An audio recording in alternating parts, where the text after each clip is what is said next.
You think time is universal? That right now, this exact moment, is the same now everywhere in the universe? That if you and your friend synchronize watches and one of you takes a trip, you'll both have experienced the same amount of time when you meet again? That's what everyone believes. That's what Newton believed. That's what I believed when I started thinking about these problems. But here's what I discovered, and it's going to destroy everything you think you know about reality. Time is not universal. Your now is not the same as someone else's now. If you move, time slows down for you, not metaphorically, not as a feeling. Actually, your clock ticks slower, your heart beats slower, you age slower. This is real. This is measured. This is how the universe actually works. And when I finally understood this, when I worked through the mathematics and realized what it meant, I knew that our entire conception of time, of space, of simultaneity of reality itself had to be completely rebuilt from the ground up. Let me show you how I figured this out. Let's start with something simple, something everyone knows. Light travels fast, very fast. In my time, we measured it at about 300,000 kilometers per second. That's fast enough to circle the Earth 7.5 times in 1 second. But here's the question that bothered me as a young man. When I was working in the patent office in Bern, what would happen if you chased a beam of light? Imagine you're riding on a beam of light. What would you see? Would you see the light wave frozen in front of you, like a surfer riding a wave? That's what classical physics would suggest. If you're moving at the speed of light and light is moving at the speed of light, relative to you, it should be stationary, right?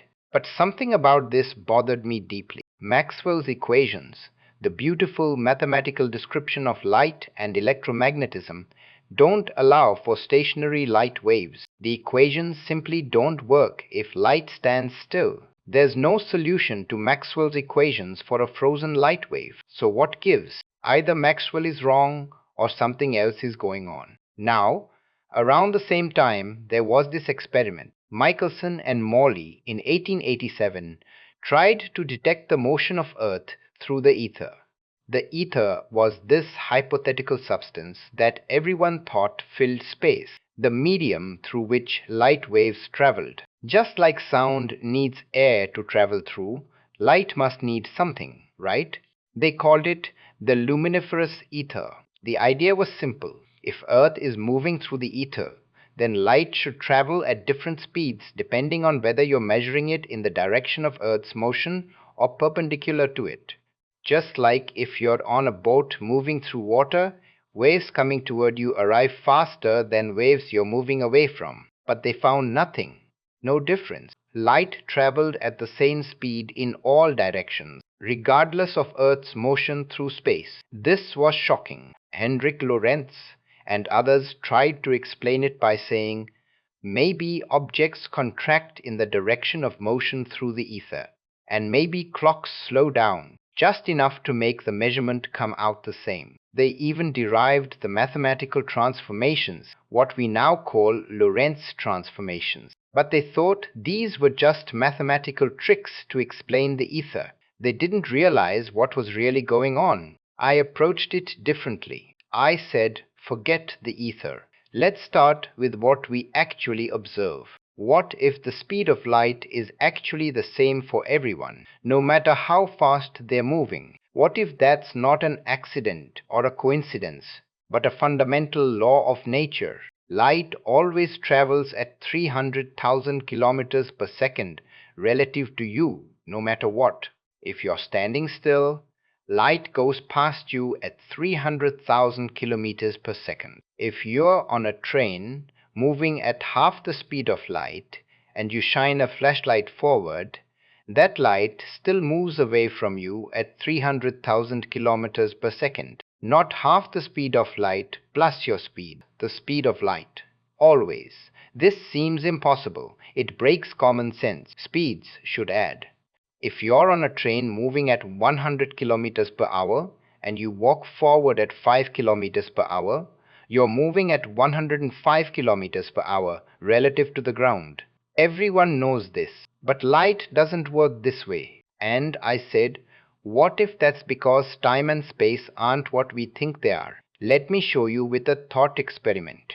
Imagine a train car, a very special train car. On the floor is a light source. On the ceiling is a mirror. The light bounces up to the mirror and back down. Simple. Now, let's say the train is moving very fast. Let's say half the speed of light. You're standing on the platform watching the train go by. What do you see? You see the light start at the floor, but by the time it reaches the ceiling, the train has moved forward. So, from your perspective, the light travels diagonally up and forward to the mirror, then diagonally down and forward back to the floor. The light travels a longer path for you than it does for someone inside the train. But here's the key: the speed of light is the same for both of you. It must be. That's our starting assumption, our law of nature. Light travels at 300,000 kilometers per second for you and 300,000 kilometers per second for the person on the train. But if the light travels a longer path for you and it's traveling at the same speed, then it must take more time for you. The light taking longer from your perspective means time on the train is passing slower relative to you. The person on the train experiences less time between the light leaving the floor and returning than you do watching from the platform. Time literally runs slower for objects in motion. This is time dilation. It's not an illusion. It's not a measurement error. Time actually passes differently depending on how fast you're moving. Let me make this concrete with numbers. The formula is t equals divided by the square root of 1 minus vt divided by cd, where t is the time measured by someone at rest, T is the time measured by someone moving at velocity v, and c is the speed of light. Let's plug in numbers. If you are moving at 87% the speed of light, v is 0, 87c. Calculate 1 minus 0, 87 eggs, that's 1 minus 0, 76, which equals 0, 24. Take the square root, you get about 0, 49. So, time for you is dilated by a factor of about 2. For every 2 seconds that pass for me standing still, only 1 second passes for you. You age half as fast. Your clock ticks half as fast. Everything about you runs at half speed from my perspective. Now, you might say, this is just theoretical. Has anyone actually measured this? Absolutely, many times. In 1971, Joseph Haffele and Richard Keating 4 atomic clocks, the most precise clocks available, and flew them around the world on commercial airliners. They left some atomic clocks on the ground as a reference. When the flying clocks came back, they were behind the ground clocks by about 59 nanoseconds. The moving clocks aged less. Time literally passed more slowly for them. This matched my predictions exactly, accounting for both the speed of the plane and the altitude effect, which we'll get to. Muons provide another beautiful confirmation. Muons are particles created when cosmic rays hit the upper atmosphere, about 10 kilometers up. Muons are unstable. They decay. Their average lifetime is about 2 microseconds. In 2 microseconds, even traveling at nearly the speed of light, a muon should only travel about 660 meters before decaying. So muons created at 10,000 meters altitude should decay long before reaching the ground. But we detect them at ground level all the time. Why? Because they are moving so fast that time slows down for them. From their perspective, they live 2 microseconds. But from our perspective, they live much longer because time is dilated. They experience less time, so they make it to the ground before decaying. This is measured. This is real. Particle accelerators provide even more dramatic evidence. At CERN, we accelerate particles to 99.9999% the speed of light.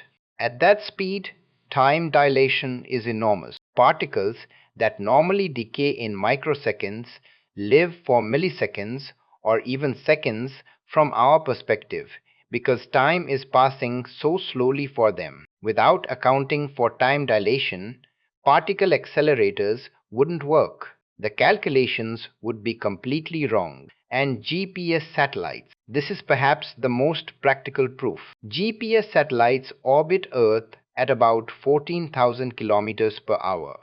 At that speed, time dilation causes their clocks to run slower by about 7 microseconds per day compared to clocks on the ground. If we didn't correct for this, GPS coordinates would be off by several kilometers within a single day. The fact that GPS works, that you can navigate accurately, is proof that time dilation is real. Now, let's talk about something even stranger, the twin paradox. Imagine you have a twin brother. You stay on Earth. Your brother gets on a spaceship and travels to a nearby star at very high speed, let's say 87% the speed of light, then turns around and comes back. The star is 10 light years away. From your perspective on Earth, your brother's trip takes about 23 years, 11. 5 years there, 11. 5 years back. But from your brother's perspective, because time is dilated, the trip takes much less time. Remember our calculation? At 87% the speed of light, time is dilated by a factor of 2. So for your brother, only about 11. 5 years pass, half the time. When he returns, you've aged 23 years. He's aged 11, 5 years. He's literally younger than you now. This is real. This would actually happen. This is not science fiction. People sometimes get confused about this. They say, wait, isn't motion relative? Can't your brother say that he was at rest and you were moving away and coming back? So shouldn't you be the younger one? But there's a difference. Your brother accelerated. He turned around. He changed velocity. You didn't. Acceleration breaks the symmetry. The one who accelerates experiences less time. This has been confirmed experimentally with atomic clocks on airplanes and with particle decay rates. The twin paradox is not a paradox. It's a prediction, and it's correct. But wait, there's more. I wasn't finished. Time dilation doesn't just depend on velocity, it also depends on gravity. This was my next big insight, what I called general relativity. Let me explain how I figured this out. I was thinking about gravity, about free fall. If you're in an elevator and the cable breaks, you're falling. Everything in the elevator is falling with you. You float.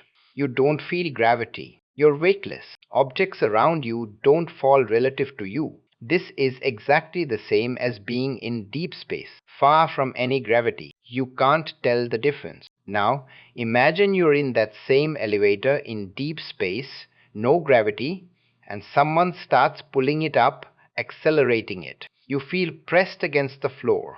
Objects fall to the floor. This is exactly the same as standing on Earth in a gravitational field. You can't tell the difference. I realized acceleration and gravity are equivalent. You cannot distinguish between being in a gravitational field and being in an accelerated reference frame. This is the equivalence principle, and it's the foundation of general relativity. And if they're equivalent and acceleration affects time, then gravity must also affect time. Here's another thought experiment. Imagine a rocket in deep space accelerating upward. There's a light source at the bottom of the rocket and a detector at the top. The light goes from bottom to top. But during the time the light is traveling, the rocket accelerates upward. By the time the light reaches the top of the rocket is moving faster than the bottom was when the light was emitted. So the detector at the top is moving away from the source. This means the light is redshifted. It loses energy. Its frequency decreases. This is the Doppler effect. Light emitted at the bottom and received at the top is redshifted due to acceleration. Now, by the equivalence principle, This must also happen in a gravitational field. A rocket accelerating upward is equivalent to being at rest in a gravitational field. So light climbing upward in a gravitational field, moving away from the source of gravity, must also be redshifted. It loses energy. Its frequency decreases. But the frequency of light is a kind of clock. The oscillation of the electromagnetic wave is a regular rhythm. If the frequency decreases, the clock is running slower. Light emitted at a lower altitude, deeper in the gravitational field, when received at a higher altitude, has a lower frequency. This means time runs slower at lower altitudes. Time runs faster at higher altitudes. This is gravitational time dilation. Clocks closer to a massive object run slower than clocks farther away. Let me say that again. If you stand at the base of a mountain, your clock ticks slower than a clock at the top of the mountain. You age slower, not by much. The effect is tiny for Earth's gravity. It's real. It's measurable. The formula for weak gravitational fields is approximately T equals Ti times the square root of 1 minus 2gm divided by RCS, where g is the gravitational constant, m is the mass of the object, r is the distance from its center, and c is the speed of light. The closer you are to the center, the smaller r is, the more time slows down. Let's calculate this for Earth. At Earth's surface, r is about 4 million meters. M is about 6 times 10 to the 24 kilograms. Plug in the numbers. The time dilation factor is about 1 minus 7 times 10 to the minus. That means for every second at sea level, a clock on a mountaintop gains about 0.00007 seconds. Tiny, but measurable with modern atomic clocks. In fact, this has been measured. In 2010, scientists at NIST measured gravitational time dilation over a height difference of just 33 centimeters, about a foot. One clock was 33 centimeters higher than the other. The higher clock ran faster, exactly as my equations predicted. Over a height difference of 1 foot, the effect is about 1 part in 10 to the 16. Absurdly small. But they measured it. GPS satellites are affected by this too, but in the opposite direction from velocity time dilation. Satellites are farther from Earth, so gravitational time dilation causes their clocks to run faster by about 45 microseconds per day. This works against the velocity time dilation of 7 microseconds per day. The net effect is that satellite clocks run about 38 microseconds per day faster than ground clocks. GPS systems must correct for this. Without general relativity, GPS wouldn't work. Now, let's go extreme. Let's talk about black holes. Near a black hole, gravitational time dilation becomes enormous. Imagine you're watching your friend fall toward a black hole. As they get closer and closer to the event horizon, time slows down for them from your perspective. They appear to move slower and slower. They appear to freeze at the horizon. Their clock appears to stop. From your perspective, they never actually cross the horizon. They just get dimmer and dimmer, redshifted away to nothing. But from their perspective, they fall right through. Nothing special happens at the horizon. They just keep falling. Time for them continues normally, but you never see it. This is the ultimate consequence of gravitational time dilation. Here's another mind-bending consequence. If you were to hover just above the event horizon of a massive black hole, time would pass very slowly for you compared to someone far away. Let's say the time dilation factor is 10,000. For every second you experience hovering there, 10,000 seconds, almost 3 hours, pass for someone far away. You could hover there for 1 year of your time, and when you fly back out, 10,000 years would have passed outside. You would have traveled to the far future. This is real-time travel, forward in time. General relativity allows it. In fact, the movie Interstellar got this right. The planet near the black hole where 1 hour on the surface equals 7 years outside, that's accurate. Well, a bit exaggerated for the mass and distance in question, but the principle is correct. Gravitational time dilation near black holes is extreme. Let's talk about the implications. Time is not universal. There is no cosmic clock ticking away the same for everyone. Every observer has their own time, their own experience of duration. When we say something happened now on a distant star, that statement is meaningless. Your now is different from someone else's now if you're moving relative to each other or at different gravitational potentials. Simultaneity is relative. Events that are simultaneous for you are not simultaneous for someone moving relative to you. Space and time are not separate. They're woven together into what we call space-time. And space-time is not a fixed stage on which events occur. It's dynamic. It's curved by mass and energy. The presence of matter tells space-time how to curve, and the curvature of space-time tells matter how to move. This is the essence of general relativity. Gravity is not a force pulling you down. Gravity is the curvature of space-time. You're following the straightest possible path through curved space-time. And all of this started with a simple question. What would happen if you chased a beam of light? I thought about this for years. I thought about Maxwell's equations. I thought about the Michelson-Morley experiment. I thought about trains and clocks and light beams. And I realized the speed of light is constant. Always. For everyone. And if that's true, then time and space must be flexible. They must adjust to keep the speed of light constant. And from that one insight, everything else followed.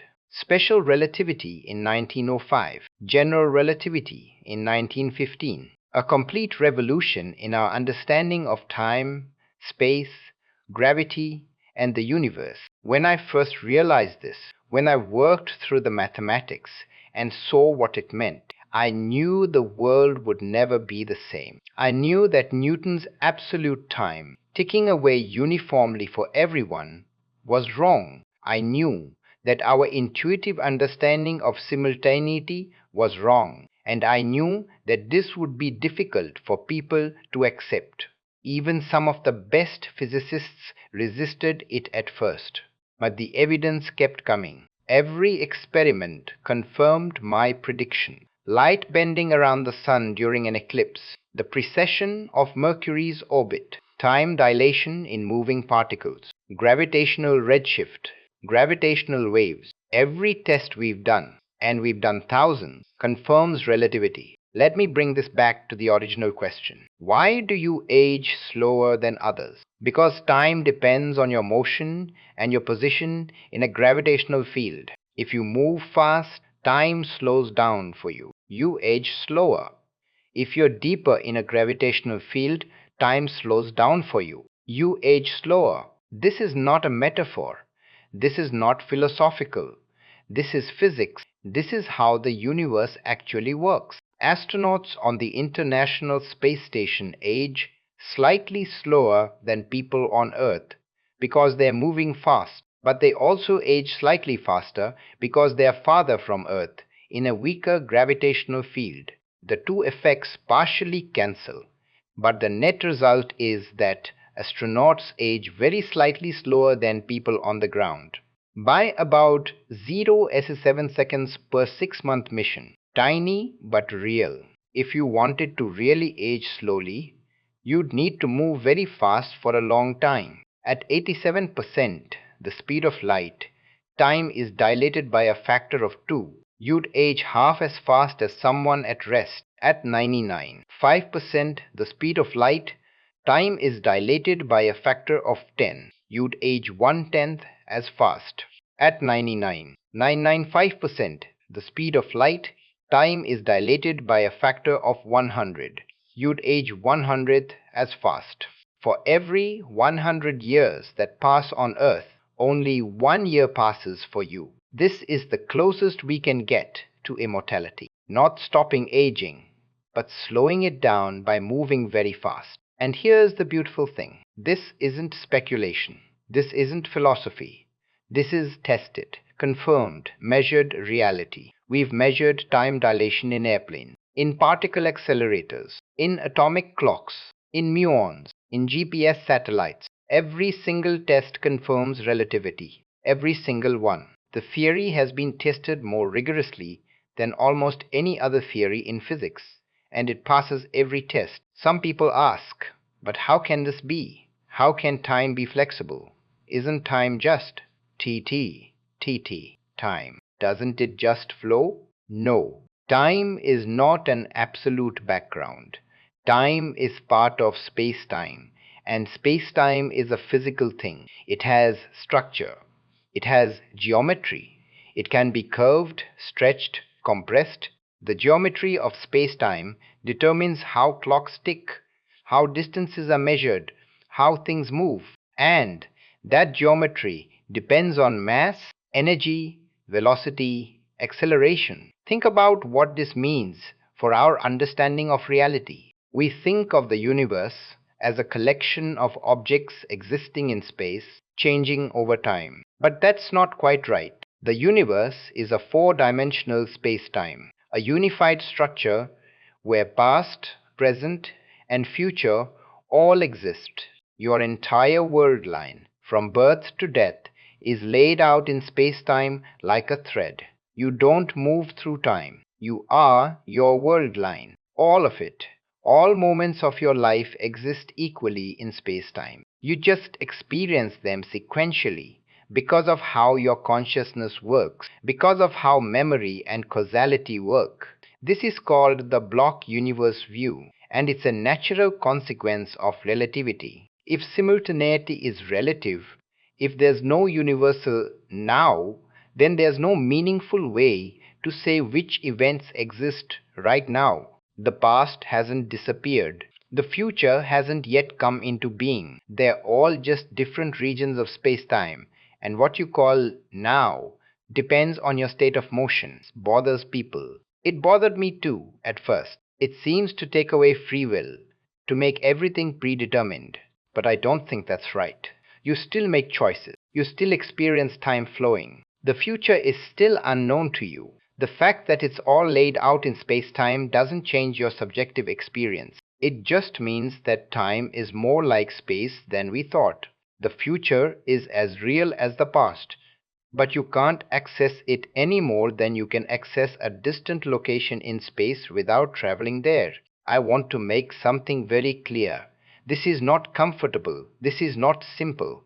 This is truth. The universe does not care about your intuitions. The universe does not care about what makes sense to you based on everyday experience. The universe is what it is. And our job as physicists, as scientists, as humans trying to understand reality is to follow the evidence wherever it leads, even if it leads somewhere strange, even if it contradicts everything we thought we knew. When I started working on these problems, I didn't set out to revolutionize physics. I just wanted to understand how light worked. I wanted to resolve the contradictions between Maxwell's equations and Newtonian mechanics. I wanted to understand what the Michelson-Morley experiment meant. And by following the logic, by trusting the mathematics, by taking seriously the idea that the speed of light is constant, I discovered that time and space are not what we thought they were. This process continues. We are still learning. Relativity is incredibly successful, but it's not complete. We don't fully understand quantum mechanics and how it fits with general relativity. We don't know what dark matter is. We don't know what dark energy is. We have theories. We have ideas, but we are still figuring things out. That's the nature of science. Each discovery opens new questions. Each answer leads to new mysteries. But here's what we do know. Time is relative. Time slows down when you move fast. Time slows down when you're deep in a gravitational field. These are facts. Measured, tested, confirmed facts. The universe is stranger than everyday experience suggests. Space and time are woven together into space-time. Space-time is curved by mass and energy. and gravity is the geometry of space-time. I figured this out over 100 years ago, and since then, every experiment, every observation, every test has confirmed it. Relativity is right. Time really is relative. You really do age slower when you move fast or when you're deep in a gravitational field. This is not philosophy. This is physics. And that's the answer. Why do you age slower than others? Because you moved differently. Because you were at a different gravitational potential. Because time depends on motion and gravity, and different paths through space-time correspond to different amounts of elapsed time. This is the reality we live in, a reality where time is flexible, where simultaneity is relative, where the universe is far stranger and more beautiful than common sense would ever suggest. That's what I discovered. Not comfort, not simplicity, truth.